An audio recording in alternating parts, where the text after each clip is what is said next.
Karibu sana katika ripoti ya muda huu kutoka mstari wa mbele moja kwa moja kabisa kuhusu kile ambacho pia kimeripotiwa hivi sasa kuhusu ambacho kimejili kutoka mstari wa mbele wa kivita baina mwa vikosi vya Urusi na Ukraine. Taarifa muda huu ni kuhusu wanajeshi wa Urusi wamenyakua au wamekomboa makazi 7 kutoka mikononi mwa Ukraine na wameweza kuwaacha askari wa Ukraine takriban 10,670 wamefariki dunia baada ya mashambulizi ya wanajeshi wa Urusi kutoka mstari wa mbele wa kivita. Na kusihi ungana nami mwanzo hadi mwisho, utasikia pia kile ambacho Urusi imekifanya katika juma hili, na wamesababisha idadi kubwa wanajeshi wa Ukraine kuuawa kutoka katika vikundi tofauti vya mashambulizi ama brigedi za Urusi. Na kukumbusha tu ya kwamba unaweza ukabonyeza neno subscribe kama bado hujafanya hivyo, ili pia ripoti zote ambazo nimekuwa nikiziweka hapa basi uweze kuzipata kwa muda mwafaka kabisa. Asante. Cha msingi kumbuka kwamba huwa anaweka taarifa za moja kwa moja kutoka mstari wa mbele wa kivita, na hii ni ripoti kutoka Wizara ya Ulinzi ya Urusi. Wanajeshi wa Urusi wamekomboa jamii 7 katika Jamhuri ya Watu wa Donetsk kutokea huko Ukraine na mkoa wa Dnipropetrovsk katika wiki ya Septemba 27 hadi siku ya leo Oktoba 3 katika operation maalum ya kijeshi nchini Ukraine. Wizara ya Ulinzi ya Urusi imeripoti Ijumaa Oktoba 3, 2025, ambapo vikosi vya mapigano vya Magharibi viliingia ndani kabisa ulinzi wa adui na kukomboa makazi hayo huko Jamhuri ya Watu wa Donetsk pamoja na Dnipropetrovsk, ikiwemo Kirovsk ya huko Donetsk na Stepovoye ya huko Dnipropetrovsk na vijiji vingine kadha wa kadha. Nitakufahamisha hapa. Utasikia pia uchambuzi wa kila ambacho ama undani wa kila ambacho kila brigedi ya Urusi imekifanya katika ripoti hii. Vikosi vya mapigano vya Magharibi vya Urusi viliingia ndani kabisa mwa ulinzi wa adui au askari wa Ukraine na kukomboa makazi ya huko Kilovsk, Shandrigolovo na Derilovo huko Jamhuri ya Watu wa Donetsk.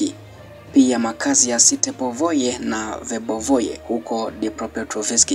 yameweza kuchukuliwa na vikosi vya Urusi. Taarifa ya Wizara ya Ulinzi ya Urusi imeeleza hivyo. Pia wanajeshi wa Urusi walitoa mgomo mmoja mkubwa au shambulizi moja kubwa na matano ya pamoja dhidi ya makampuni ya kijeshi na viwanda vya Ukraine katika wiki ya Septemba 27 hadi Oktoba 3 na kuathiri miundombinu ya gesi na nishati ya Ukraine usiku uliopita, wizara imeeleza hivyo, ambako imesema jana usiku vikosi vyake, yani vikosi vya wanajeshi wa Urusi, viliwasilisha shambulizi kubwa la silaha za masafa marefu za ardhini, anga na baharini na kushambulia ndege zisizo na rubani kwenye biashara za sekta za kijeshi na viwanda vya Ukraine na vifaa vya miundombinu ya gesi na nishati inayotoa kwa operesheni yake, ambapo malengo ya mgomo huo yalifikiwa. Malengo yote yaliyowekwa yalifikiwa, wizara imechapisha hivyo. Kwa kuongezea, imesema katika mashambulizi ya wiki hii vikosi vya wanajeshi wa Urusi vilitoa shambulio moja kubwa na 5 la pamoja la silaha za usahihi na kushambulia ndege ambazo hazikuwa na rubani, kushambulia mashirika ya tasnia ya ulinzi na vifaa vya nishati vya Ukraine vinavyosaidia kwa operesheni zake, miundombinu ya reli inayotumika kusafirisha silaha na vifaa vya kijeshi vya jeshi la Ukraine, uwanja wa ndege wa kijeshi, maghala ya risasi, washa za uhifadhi wa vyombo vya habari na maeneo yaliyoharibiwa, maeneo ya kupelekwa kwa muda ya vikosi vya kijeshi vya Ukraine, wazalendo na mamluki wa kigeni. Wizara imechapisha hivyo pia, kama ambavyo pia awali ni kufahamisha kabisa kuhusu operation ya huko Dnipropetrovsk. Na huu ni uchanganuzi wa operation za brigedi ama makundi ya kivita ya Urusi kutoka mstari wa mbele wa kivita kwa muda wa siku 7 za wiki,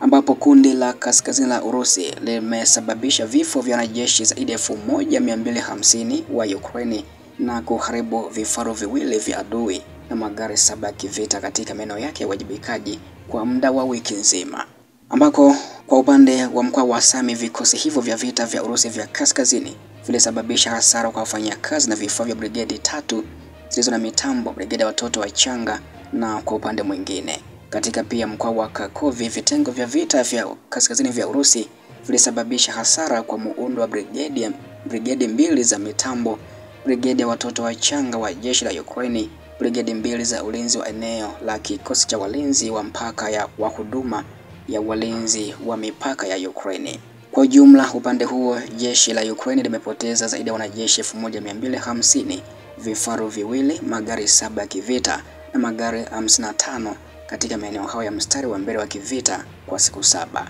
Wizara ya Ulinzi ya Urusi imeongeza kuwa vikosi vyake viliharibu pia bunduki 11 za mizinga vya Ukraine, vituo viwili vya vita vya kisasa yani elektroniki na bohari 29 za risasi na vifaa vya jeshi la Ukraine. Pia kundi la mapigano la Urusi la Magharibi limesababisha vifo vya wanajeshi wa Ukraine 1600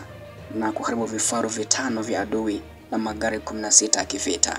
Kwa wiki nzima, kwa upande huo, jeshi la Ukraine limepoteza zaidi ya wanajeshi 1600, vifaru 5, magari 16 ya kivita, magari 116 na bunduki 10 za kivita katika eneo lake la uwajibikaji la mstari wa mbele wa kivita kutokea upande huo ambako vikosi vya Urusi vya Magharibi vilifanya mashambulizi kwa upande huo. Wizara iliongeza kuwa vikosi vyake pia viliharibu maghala 43 ya risasi na vituo 37 vya vita vya kisasa yani elektroniki na vituo vya rada za betri za jeshi la Kiev. Pia kundi la vita la Urusi la Kusini kwa upande wake liliua wanajeshi wa Ukraine 1760. Pia liliweza kuharibu magari 8 ya kivita katika eneo lake la wajibikaji kwa muda wa wiki moja kwa upande wa Kiev. Wakati wa wiki nzima, vitengo hivyo vya vita vilisababisha hasara kwa wafanyakazi na vifaa vya brigedi 5 za mechanized, brigedi ya ndege, kikosi cha mashambulizi ya milimani cha jeshi la Ukraine, brigedi 3 za ulinzi wa eneo na brigedi ya walinzi wa kitaifa. Kwa ujumla, kutokea upande huo, Kiev imepoteza wanajeshi 1760, magari 8 ya kivita yakiwemo magari 4 ya kivita yaliyotengenezwa na nchi za Magharibi, magari 75 na bunduki 17 kutokea upande huo. Wizara ya Ulinzi ya Urusi imeongeza kuwa vikosi vyake viliharibu pia vituo 12 vya vita vya elektroniki na rada za counter battery na bohari 38 za risasi. Pia mafuta na vifaa vya jeshi la Ukraine viliharibiwa. Nacho kikundi cha kituo cha mapigano cha Urusi kimesababisha mauaji au kimeua wanajeshi wa Ukraine 3560 kutokea upande wake huo, ambako pia viliweza kuharibu vifaru 5 vya Ukraine na magari 16 ya kivita katika eneo lake la wajibikaji kwa wiki nzima. Vitengo vya Urusi vya kituo cha vita viliendelea na shughuli zake za kukera katika eneo la Jamhuri ya Watu wa Donetsk na huko Dnipropetrovsk na kusababisha hasara kwa makundi 8 ya brigedi ya mechanized, brigedi ya Giga. Pia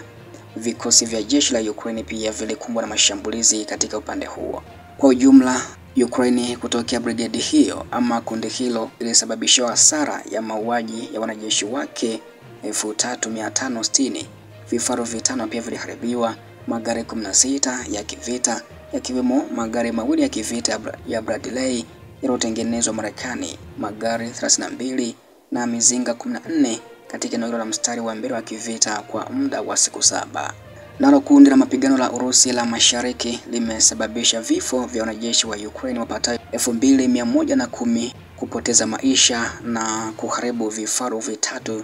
vya Ukraine na magari 8 ya kivita kutokea upande huo. Katika wiki moja iliyopita, vitengo hivyo vya mapigano vya Urusi vya Mashariki vimesababisha hasara kwa wafanyakazi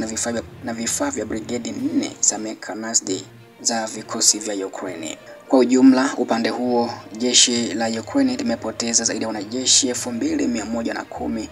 vifaru 3, magari 8 ya kivita, magari 71 na bunduki 7 za kivita katika eneo la mstari wa mbele wa kivita. Wizara ya Ulinzi ya Urusi imeongeza kuwa vikosi vyake viliharibu pia vituo 4 vya vita vya kisasa yani elektroniki vya jeshi la Kiev. Pia kundi la vita la Urusi Dnipro limesababisha takribani vifo vya wanajeshi wa Ukraine 390 na kuharibu magari 4 ya kivita ya adui katika eneo lake la wajibikaji kwa muda wa wiki moja, wizara imeeleza hivyo.